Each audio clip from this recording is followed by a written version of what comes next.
오늘 앞으로 한 열흘 정도 남았겠죠. 근데 이제 2007년도니까 지금부터 한 17년 전입니다. 미국의 시카고 타임즈라고 하는 일간지가 있는데요. 그 신문에 이런 기사가 하나 났어요. 그 내용은 뭐냐면 시카고 대학교에서 미국에 있는 2,000명의 의사들에게 설문조사를 한 겁니다. 근데 그 조사의 내용이 뭐냐, 사람들이 가지고 있는 신앙이 이 환자들, 병든 환자들을 치료하는데 도움이 됩니까? 이런 질문을 했어요. 그랬더니 그 2,000명의 의사들이 답을 했는데 거기에 75%의 의사들이 신앙이 환자 치료에 아주 중요한 도움이 됩니다, 이렇게 답변을 했다는 겁니다. 그러니까 신앙을 가지고 있는 사람들이 이렇게 몸이 아프거나 치료를 받는 과정 속에서 그 아픈 것도 더 잘 견디고 또 기다리기도 하고 또 무엇보다도 치료를 통해서 회복되어질 것이라고 하는 그런 희망을 갖고 있기 때문에 치료가 더 잘 된다는 거예요. 그러면서 아주 긍정적인 그런 대답을 한 거죠. 그런데 반면에 33%의 의사들은 뭐라고 대답을 했냐면 신앙이 어떤 사람들에게는 별로 도움이 되지 않습니다. 오히려 치료에 방해가 되는 것을 보았습니다, 이렇게 대답을 한 거예요. 그래서 물어보니까 이 사람들이 신앙을 가지고 있고 그 신앙 때문에 치료받는 것을 거부하는 사람도 있고 또 치료 방법을 이렇게 지연하고 미루기도 하고 심지어는 그 의사가 치료하려고 하는 것을 불신하고 그래서 제대로 된 치료를 받지 않으려고 하는, 그래서 치료받는 것을 오히려 거부하는 방해가 되어지는 그런 경우도 있다라고 이야기를 한 것입니다. 여러분, 제가 오늘 이 아침에 왜 이 말씀을 드리냐면 똑같은 신앙을 가지고 있는데 어떤 사람은 그 신앙을 통해서 삶의 유익을 얻고 도움을 얻고 힘을 얻고 삶을 복되게 살아가는 사람이 있는가 하면 분명히 똑같은 신앙을 가지고 있는데 그 신앙이 오히려 삶에 걸림돌이 되고 방해가 되고 부정적인 요소가 되어진다. 신앙이라고 해서 다 똑같은 신앙이 아니더라는 거죠. 건전하고 올바른 신앙을, 바른 신앙을 가지고 있으면 그것이 삶의 유익이 되고 능력이 되고 축복이 되어지지만 잘못된 신앙, 거짓된 신앙, 예를 들면 이단 사이비 같은 데 빠져들어가는 신앙, 그런 신앙을 갖게 되어지면 패가망신하고 불행하게 되어지고 정말 믿지 않는 것보다 못한 그런 삶을 살아가는 일이 일어날 수가 있다는 거죠. 여러분, 우리 하나님께서 우리를 하나님의 사람으로 부르시고 하나님의 자녀로 부르시고 하나님을 믿게 하시고 예수 그리스도를 구주로 영접하게 하셨을 때에 우리들의 삶을 회방하고 방해하고 고통스럽게 하고 불행하게 하는 그런 삶으로 살게 해주고 싶으셔서 우리를 부르시고 하나님의 자녀 삼으셔 주셨을까요? 그렇지 않았을 거예요. 우리가 모든 이 세상을 주관하시고 섭리하시는 그 하나님, 그 오늘도 살아계셔서 우리 가운데 함께하고 계시는 그 하나님으로 인해서 삶의 유익을 얻고 도움을 얻고 힘을 얻고 능력을 가지고 삶을 더 아름답게 살아가도록 하시기 위해서 오늘 하나님을 우리에게 나타내 보이시고 하나님을 믿는 믿음으로 살아가게 하신 줄 믿습니다. 그런 의미에서 오늘 이 아침 부활절 아침에 나온 우리 사랑하는 모든 성도님들은 올바른 하나님을 믿음으로 말미암아서 하나님에 대한 올바른 신앙을 가짐으로 말미암아서 예수 믿고 교회 다니면서 정말 그 이 신앙이 내 삶에 큰 능력이 되고 힘이 되고 도움이 되고 유익이 되어질 수 있는 복된 삶이 되기를 주의 이름으로 축원합니다. 그럼 어떻게 이 믿음을 통해서 우리의 삶을 유익을 얻을 수 있고 큰 도움을 얻을 수 있느냐? 다시 말하면 하나님께서는 지금 우리를 하나님의 사람들로 부르시고 어떻게 우리의 삶을 돕고 계시느냐는 거예요. 우리의 삶을 유익하도록 하나님은 역사하고 계시냐는 거죠. 오늘 우리에게 주신 말씀을 통해서 하나님은 오늘도 우리를 어떻게 돕고 계시고 어떻게 역사하고 계시는지 한번 살펴보면, 오늘 우리가 읽은 말씀은 1절에 나와 있는 것처럼 예수님의 어머니 마리아와 더불어서 그 여인들이 지금 예수님께서 죽으시고 그 무덤에 장사되어졌잖아요. 그런데 3일이 지나서 안식일이 지난 그 다음날 이른 아침 꼭두새벽부터 예수님의 시신의 향품을 바르기 위해서 무덤으로 가다가 그 무덤 문이 열려져 있는 것을 발견하게 되어지고, 부활하신 예수님이 거기서 계시지 않는다는 것을 깨닫게 되어졌다고 하는 그런 내용의 말씀이 오늘 우리가 읽은 말씀이에요. 그런데 여러분, 지금 이 여인들이 그 꼭두새벽에 아마 조금 어둠이 아직 가시지 않았을 거예요. 그 무덤으로 그 가는 길에 오늘 우리가 읽은 말씀에 보면 무엇인가 고민하고 걱정하는 이야기들을 하고 있는 것을 발견하게 되어지죠. 그것이 무엇입니까? 여러분 3절에 보시면 서로 말하되 누가 우리를 위하여 무덤 문에서 돌을 굴려주리요 하더니, 그러니까 이제 이 여인들끼리 가면서 지금 예수님이 묻혀있는 무덤, 그 무덤 속에 돌문으로 막아놓았는데 그것을 열어야지만 예수님이 안치되어져 있는 예수님의 죽은 시신을 볼 수 있고 거기에다 향품을 바를 수 있잖아요. 그러니까 그걸 고민하는 거예요. 여러분, 사실 우리나라에서는 이 말씀이 잘 이해가 되어지지 않을 거예요. 그래서 제가 우리 학생들도 있고 우리 어린 친구들도 있어서 사진을 한번 보면 이해가 될 거예요. 저거는 지금 유대인 이스라엘의 예전의 무덤의 모습이에요. 우리는 사람이 죽으면 땅에다 그냥 매장을 하잖아요. 근데 이스라엘은 그렇게 하지 않았어요. 다른 무덤도 한번 보여주세요. 이런 무덤이에요. 그러니까 저 바위 같은데 동굴처럼 판 겁니다. 저 바위를 어떻게 저렇게 팔 수 있을까? 석회질이어서요 잘 파진다는 거예요. 그래서 저런 것들을 돈 있는 사람들은 자기 조상들의 묘를 그대로 구입을 하는 거예요. 땅을 구입하듯이. 그리고 저렇게 묘실을 만들어 놓는 겁니다. 또 하나 더 사진을 보여주시면, 요거는 저 안에서 찍은 장면이죠. 저렇게 되어져 있다는 거예요, 대부분.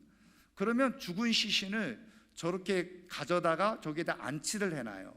그리고 이제는 그 시신이 썩어지면은 냄새가 나니까 냄새가 잘 나지 않도록 가서 향품을 바르게 되어진다는 거죠. 그리고 저렇게 1년 정도 안치해 놓으면 저기는 습기가 없고 건조하기 때문에 1년만 지나면 어떻게 되느냐, 다 살은 없어지고 뼈만 쫙 남아요.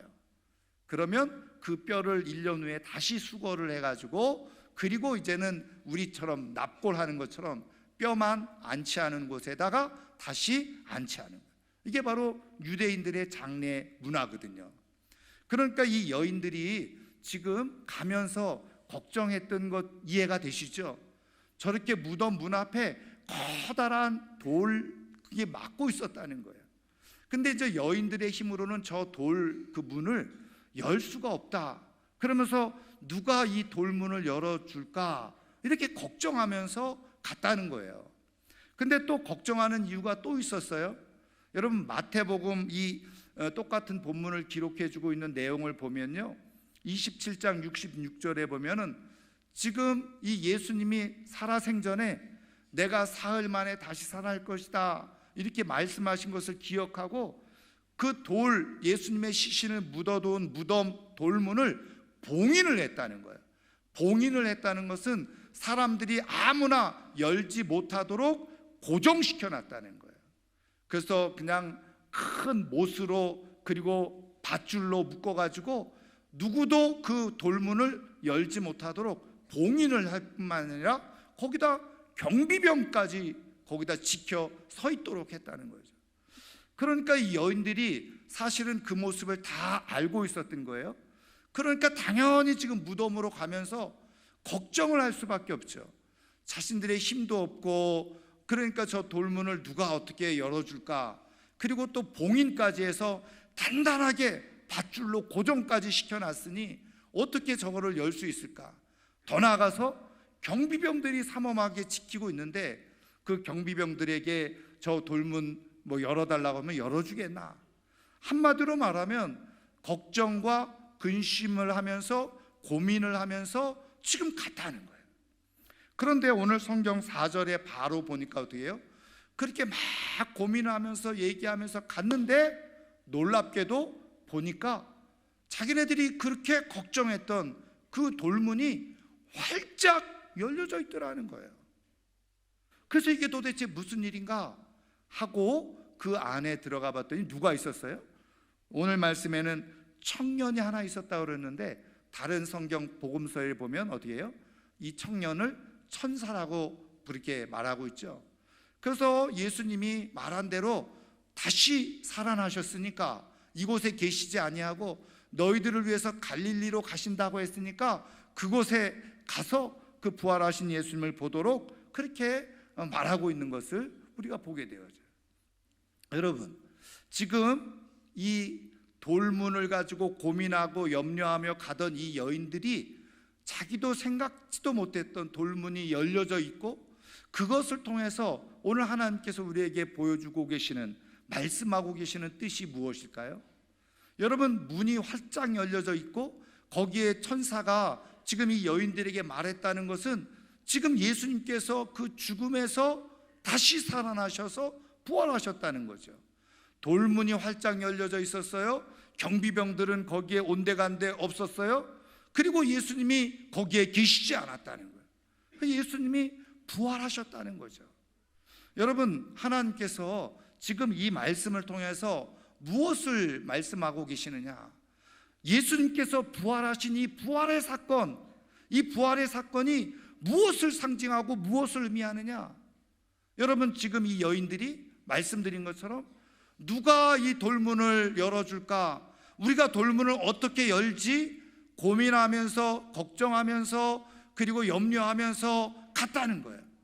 근데 자신들의 걱정하고 염려와 상관없이 이미 돌문이 활짝 열려져 있었다는 거예요.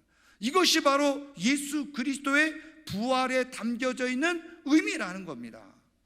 무슨 말씀이냐면 이 여인들은 고민하고 걱정하면서 어떻게 하지? 누가 해주지? 그러면서 갔는데 직접 가서 보니까 누가 했는지 어떻게 됐는지는 알 수 없지만 돌문이 활짝 열려져 있는 거예요.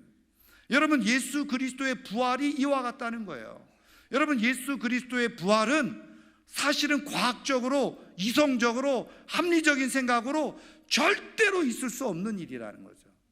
그런데 부활이 실제적으로 일어난 거예요. 여러분, 지금 이 여인들이 지금 돌문을 누가 열어주지 그러면서 갔잖아요. 나름대로 그것이 고민이었어요. 걱정이었어요. 염려였어요. 그런데 가서 보았더니 이미 자신들이 걱정하고 염려했던, 그리고 문제 삼았던 것들이 다 해결되어지는, 아무 문제가 아니었던 것이 나타나게 되어졌다는 거예요. 지금 이 부활을 통해서 하나님께서 오늘 우리에게 말씀해 주시려고 하는 것이 무엇입니까? 그럼 이 예수님이 죽었다가 부활하신 것은 누구의 능력이에요? 바로 우리 하나님의 능력이죠. 예수님께서 십자가에 달려 돌아가시면서 아버지여 내 영혼을 아버지 손에 맡깁니다. 그리고서 돌아가셨는데 그것은 뭐예요? 하나님께 모든 것을 맡기셨다는 거예요. 하나님의 능력이 죽은 자를 다시 살리시는 큰 능력의 역사로 나타나게 되어졌다는 거예요. 여러분, 이 부활을 그래서 믿게 되어지면 어떤 일이 일어나게 되어지느냐? 말씀드린 것처럼 이 여인들이 지금 무덤으로 가면서 지금 고민하고 걱정하고 염려하면서 갔는데 문이 활짝 열려져 있어요. 바로 하나님께서 그 일을 행하셨다는 거예요. 우리는 삶을 살아가면서 우리가 앞날에 대해서 고민하고 걱정하고 염려하는 일들이 있다는 거예요. 야, 어떻게 내가 이 문제를 해결할 수 있지? 어떻게 누가 도움을 받아서 내 이 문제를 해결하면서 살아갈 수 있지? 그렇게 인생을 많은 사람들이 걱정하고 염려하면서 인생을 살아가는데, 우리 하나님의 능력이 내가 생각지도 못하고 알지도 못하고 깨닫지도 못하는 상황 가운데 하나님은 이미 다 일을 해놓으시고 그 죽은 예수님을 다시 살리신 능력을 나타내 보여주신 것처럼, 우리 하나님께서 우리가 고민하고 염려하고 걱정했던 모든 문제들이 하나님의 능력 가운데서 해결되어지는 역사를 보게 될 것이라고 말씀해 주고 계시는 거예요. 여러분, 예수님의 부활을 통해서 우리에게 하나님께서 오늘 시대에도 말씀해 주시는 것이 이와 같아요. 죽은 사람이 살아난다는 건 있을 수 없는 일이라는 거예요. 그건 전혀 불가능한 일이라는 거예요. 아무리 과학이 최고로 발달해도 죽은 사람을 다시 살릴 수는 없어요. 그 놀라운 능력과 기적의 역사가 누구를 통해서? 오직 하나님을 통해서 그 부활의 역사가 일어났듯이, 우리가 삶을 살아가면서 누가 이 문제를 해결해 주지, 어떻게 이 문제가 해결될 수 있지, 고민하고 걱정했던 모든 문제의 해결은 바로 우리 하나님께 있고, 우리 하나님의 능력으로 문제가 해결되어짐을 경험하며 살아갈 수 있다는 것을 우리에게 교훈해 주시고 말씀해 주고 계십니다. 그런 의미에서 여러분, 죽은 예수님이 다시 부활하셨습니다.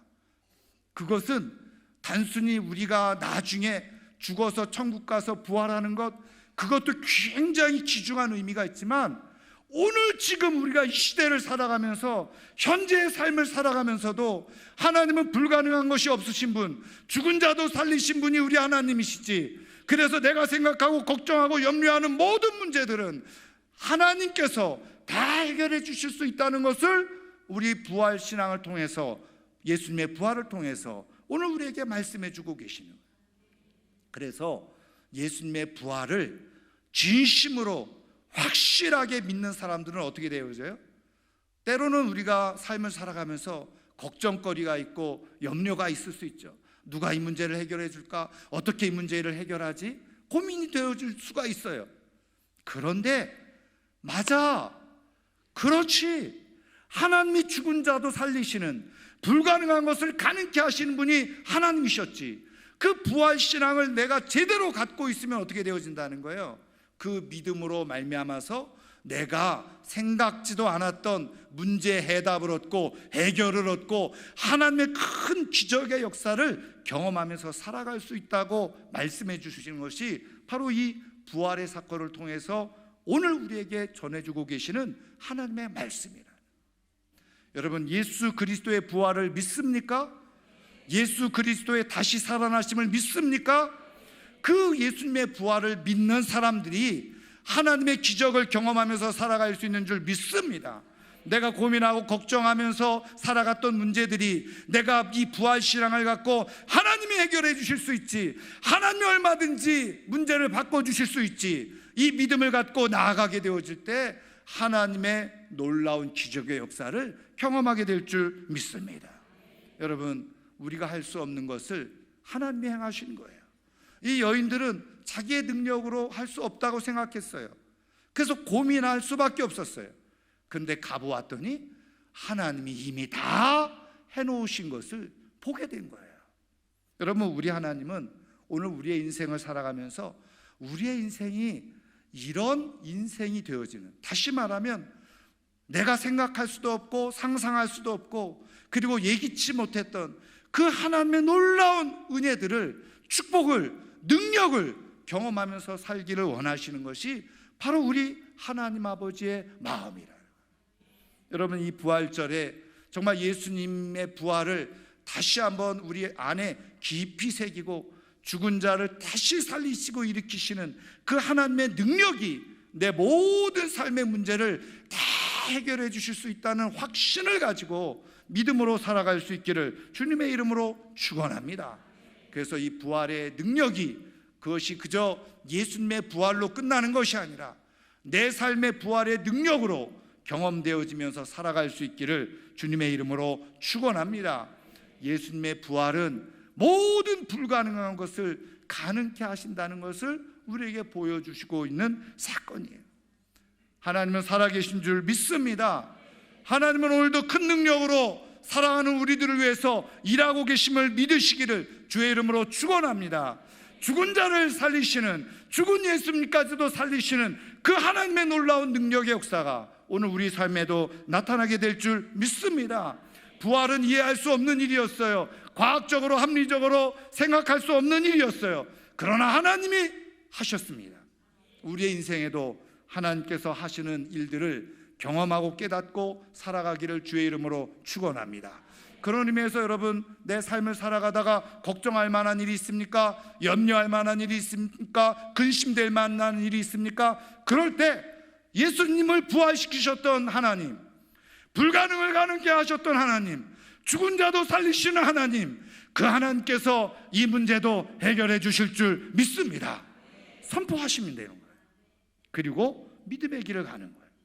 여러분, 이 여인들이 어떻게 무덤 문이 열려져 있는 것을 보게 되어졌을까요? 중요합니다. 그 무덤 앞에 갔기 때문에 볼 수 있었던 거예요. 여러분, 아마 저는 이 여인들이 지금 예수님의 시신에 향품을 바르기 위해서 향품도 구매했다고 그랬죠. 그러고서 그 향품을 쫙 준비하면서 그 이른 새벽에 어두컴컴한데 집을 떠나면서 분명하게 얘기를 했을 거예요. 우리가 이렇게 가긴 가는데 누가 무덤 문을 열어주지? 물론 정확하게 그 거리가 어느 정도 되는지는 몰라요. 그러나 최소한 학자들이 볼 때요, 가장 짧게는 그 거리가 2km 정도, 조금 더 길면 4, 5km 정도 된다는 거예요. 여러분, 우리가 2km 정도를 그냥 걸으려고 하면 여인들의 걸음걸이, 이렇게 좋은 도로로 가는 것도 아니잖아요. 그러면 꽤 시간이 걸리겠죠. 그런데 가면서 이런 말을 한 거예요. 시작부터, 출발할 때부터 이런 고민은 있었을 겁니다. 걱정이 있었을 거예요. 그러면 합리적인 생각, 그리고 이성적인 생각은 뭐예요? 어차피 가도 그 경비병들이 있고 무덤문 꽉 그냥 고정시켜놔서 우리가 가도 소용이 없을 거야. 갈 필요 없어. 가봤자 헛수고 할 텐데, 그냥 돌아올 텐데, 얼마든지 그렇게 생각할 수 있죠. 그런 사람들은 무덤으로 갈까요, 안 갈까요? 당연히 안 가게 됩니다. 어차피 가도 무덤문 우리가 열 수도 없고 경비병들이 지키고 있고 꽉 밧줄로 고정시켜 놨는데 무슨 수로 가서 헛수고할 바에는 차라리 가지 않는 게 낫지. 그리고서 집에 머물러 있을 수도 있고, 가다가 누가 그런 얘기를 꺼냈어요. 그랬더니 가나만 생각해 보니까 맞아, 그 말이. 합리적으로, 이성적으로 우리가 이 새벽에 가서 헛수고할 필요 뭐 있어? 얼마든지 그런 생각을 하고 가던 길을 돌아올 수가 있었던 거죠. 근데 여러분, 이 여인들은 돌아오지 않았어요.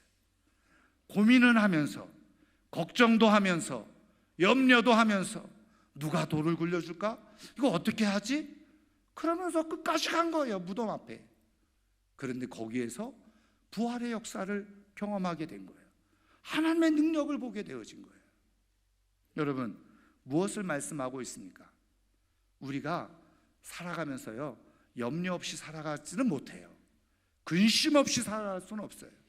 근데 의외로 신앙을 가지고 있는 사람들 가운데도 하나님을 믿는다고 하면서도 어떤 사람들이 있느냐? 고민에 빠져들어가, 걱정에 빠져들어가, 누가 해결해 주지? 어떻게 해결해 주지? 우리 힘으로 안 될 거야, 우리 능력으로 안 될 거야, 에이 그만두자. 그리고 믿음의 자리에서 내려와 버린다는 거예요. 끝까지 그 문제 앞에 직면해 간 적이 없다는 거예요. 무덤 앞에까지 가지를 않는 거예요. 왜요? 어차피 가봤자 해결이 안 될 거니까. 어차피 해봤자 해결이 안 될 거니까. 그리고 가지를 않은 거예요. 시도도 해보지 않는 거예요. 그런 사람들은 하나님의 부활의 능력을 삶 가운데 경험하지 못한다. 근데 여러분, 우리는 약하기 때문에 나는 능력이 없는데, 힘이 없는데, 그 경비병들이 다 지키고 있는데 무슨 수로. 그렇지만 어떻게 해요? 이 여인들이 그냥 간 거예요. 저는 이 여인들이 왜 갔을까? 한 가지 이유는 한 가지예요. 예수님을 사랑하는 마음 때문에, 누군가가 돌을 굴려주겠지라고 기대하고 간 것도 아니에요. 그냥 걱정이 됐어요. 염려가 됐어요. 근심이 됐어요. 근데 어떻게 해요? 죽은 예수님의 시신이라도 한 번 더 보고자 하는 그 사랑의 마음, 그 사랑의 마음으로 끝까지 갔더니 거기에서 하나님의 기적을 경험하는 역사, 부활을 경험하는 역사가 일어나게 되어졌다는 거예요. 사랑하는 성도 여러분, 우리가 신앙생활하면서 의심도 들기도 하고 똑같이 하나님을 믿으면서 걱정도 생기고 염려도 생기고 내 삶의 문제를 누가 해결해 줄 수 있을까? 이러면서 살아갈 수가 있다는 거예요. 그런데 여러분, 많은 사람들이 그렇게 염려하고 걱정하면서 어차피 해결 안 될 거 기도하면 뭐해? 어차피 안 될 거 예배드리면 뭐해? 어차피 안 될 거 내가 신앙을 가지면 뭐해? 라고 많은 사람들이 중도에 포기해버려요. 그런데 염려는 생기고 마음의 근심은 있지만 주님을 사랑하는 마음이 있어서 뭐 그걸 꼭 다 기대하는 것은 아니지만 그래, 그리고서 그냥 가는 거예요. 꾸준히 예배를 드리는 거예요. 꾸준히 누가 뭐라고 해도 기도를 드리는 거예요. 누가 뭐라고 해도 믿음의 자리에서 충성을 다하고 헌신을 다하는 거예요. 그리고서 어떻게 해요? 문제 앞에 딱 문제의 시간 앞에 도달했더니 웬일입니까? 내가 고민하고 걱정했던 문제는 다 사라지고 하나님의 놀라운 능력 가운데 이미 해결되어져 있는 문제를 경험하게 되는 역사가 일어나게 되는 줄 믿습니다. 하나님은 오늘 우리에게 이 부활신앙을 통해서 우리의 삶을 허무한데 굴복하지 아니하고 무너지지 아니하고 하나님의 큰 부활의 큰 능력의 역사에 함께 동참시켜주고 싶으신 거예요. 그래서 오늘 이 말씀을 우리에게 도전하고 계시는 줄 믿습니다. 이 부활절에 부활의 능력으로 역사하시는 우리 하나님을 의지하고 내 삶에 작은 근심, 염려, 걱정이 있다고 할지라도 포기하거나 중단하지 않거나 주저앉지 말고 끝까지 믿음의 자리를 지켜서 오늘 우리가 암송한 말씀처럼 끝까지 견디는 자는 구원을 얻으리라. 끝까지 믿음으로 무덤 앞에 간 사람만이 부활을 경험하는 역사가 일어나게 되는 줄 믿습니다. 말씀을 마치려고 하는데요, 아프리카 선교의 아버지라고 불려지는 데이빗 리빙스턴 일화가 많이 있는데요, 이런 그 선교를 하다가 한 번씩 또 선교 보고차 본국 미국에 돌아와서 이렇게 선교 보고를 하게 되어지는데 어느 날 한 기자가 이 리빙스턴에게 이렇게 질문했다는 거예요. 선교사님, 제가 아무리 봐도 그렇게 아프리카 사람들에게 선교하고 복음을 전하는 것은 무의미한 일인 것 같습니다. 그것이 무슨 의미가 있습니까? 그리고 그 선교사님의 인생에 그것이 무슨 유익이 있습니까? 이렇게 질문을 했어요. 그랬을 때 리빙스턴 선교사님이 이렇게 대답을 했다는 거죠. 하나님은 분명히 살아계시고 하나님이 나에게 말씀해 주셨기에, 그리고 이 일은 굉장히 가치가 있고 의미 있는 일일 뿐더러 저는 이것이 내 인생에 가장 최고로 잘하고 있는 일이라고 나는 믿고 있습니다. 이렇게 대답을 한 거예요. 또 기자가 이렇게 물어보는 거예요. 하나님이 살아계시다고요? 하나님이 정말 살아계십니까? 하나님이 정말 살아계시면 어떻게 알 수 있어요? 이렇게 또 질문을 한 거예요. 그랬더니 리빙스턴이 씩 웃으면서 이렇게 얘기를 했다는 거죠. 나는 오늘 아침에도 그분과 대화를 나누었습니다. 여러분, 하나님이 살아계시는 것은 과학적으로 증명될 수가 없어요. 그러나 살아계신 하나님과 깊이 교제하고 동행하는 사람은 하나님이 살아계신 건 너무나도 당연한 일인 거예요. 하나님이 살아계신 것이 당연함을 여러분 경험하며 살아가실 수 있기를 주의 이름으로 축원합니다. 여러분, 매일매일 살아계신 하나님과 함께 대화를 하면서 동행하는 사람, 때로는 가끔 근심도 생기고 염려도 생기고 걱정도 생길 수 있을지 모르지만 끝까지 무덤 앞에 가서 부활의 기적과 능력을 경험하게 되는 줄 믿습니다. 살아계신 하나님이 오늘도 우리와 함께하고 계시고 우리의 기도를 듣고 계시고 우리의 예배를 받으시고 우리의 헌신과 수고를 기억하고 계신다는 사실을 믿고 포기하지 않고 끝까지 문제를 붙들고 하나님 앞에 나아가는 가운데 하나님의 부활의 능력으로 해결해 주시는 역사를 경험하며 살아가는 우리 모두가 되기를 주의 이름으로 축원합니다. 오늘